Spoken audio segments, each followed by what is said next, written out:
Representative Raul Labrador was on one of the Sunday talk shows, and, well, he had something very, very interesting to say about Democrats. Let's listen. But I want to ask, Republicans seem to be incredibly divided on this issue of taxes. You wouldn't even support your leader, you wouldn't even support Speaker Boehner, a relatively modest increase of those making over $1 million. Charles Krauthammer said that this is completely divided on this. Here's what he said. President Obama's been using this, and I must say with great skill and ruthless skill and success to fracture and basically shatter the Republican opposition. His objective from the very beginning was to break the will of Republicans in the House and to create an internal civil war, and he has done that.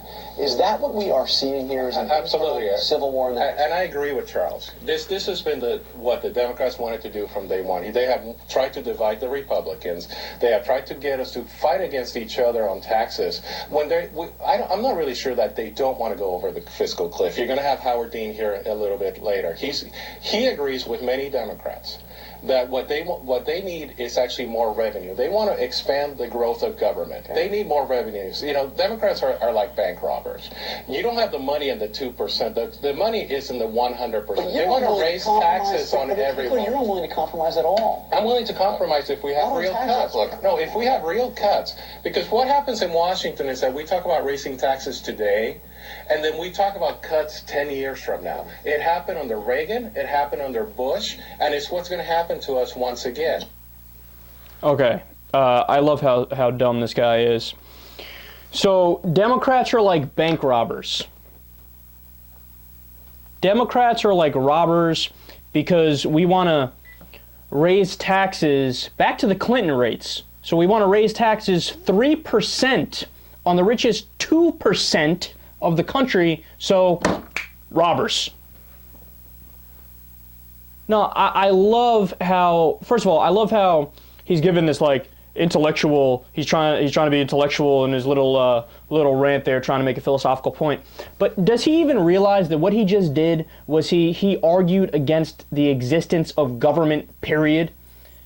Make no mistake about it, the argument he just made was implicitly anarchist.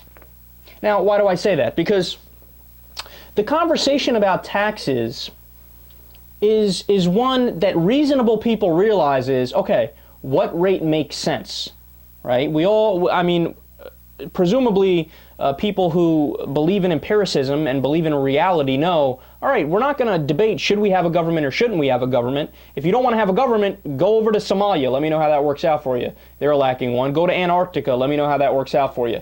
Everybody who wants to live in civilization knows we need to have a government. So then the question becomes, what rates make sense for taxing people? So what Raul Labrador is saying, the Democrats want a slightly higher rate than I do, so they're robbers. Yeah, but then what's to stop somebody who's in favor of a slightly lesser rate than Raul Labrador from saying, oh, no, you don't understand. Raul Labrador is a robber. Why? Because he wants a higher tax rate than I do. There's nothing that would stop somebody less from saying that. And look, I mean, that means that any form of taxation would be robbery. Are we really going to rehash an argument that people had in the 12th century? I mean, history has settled on this. There's a tremendous difference between having a civilized government and having what they call a social contract, where you understand there's certain rules and regulations and laws and taxation that goes along with living within the confines of a society. Right? You really want to rehash that argument? All right, dude, if taxation is robbery, then everybody's a robber. And, you know, in that case, if you're against robbery, then that means you're an anarchist. Is that what you are, Raul Labrador? Are you an anarchist? Well, honestly, I don't even know why I go to the bottom of the barrel to attempt to respond to idiots like this. And I mean, I guess the only reason I can give is that I know that these people actually affect the debate. They affect the conversation. There are people in the country that listen to Raul Labrador say that, and they go, oh, yes, perfect. That made perfect sense. Yeah, but do you not realize how easy it is to poke holes in that ridiculous argument?